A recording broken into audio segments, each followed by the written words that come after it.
Hey guys, in this video I will show you how to resize a video in CapCut PC. Alright, let's begin. First, open CapCut PC and select your video. Click on the Video tab at the top right. Scroll down to find the Scale option. Adjusting this slider will zoom the video in or out. Setting it to 100% ensures the video fits the frame, but you can increase or decrease it as needed. Another way to resize is by dragging the corners of the video in the preview window. This lets you zoom in on specific parts of the clip. You can also adjust the position by dragging the video to where you want it.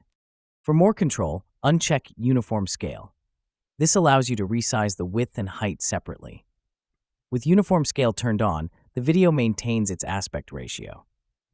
If you need to stretch or compress the video in one direction, make sure Uniform Scale is off. If you want to change the dimensions for platforms like TikTok, go to Ratio Settings.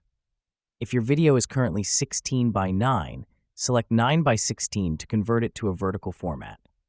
Then, adjust the size as needed to fit within the new frame. So that's basically how you can resize a video in CapCut PC. And that's it for this video. If you find this helpful, consider subscribing and giving this a big thumbs up. Thanks.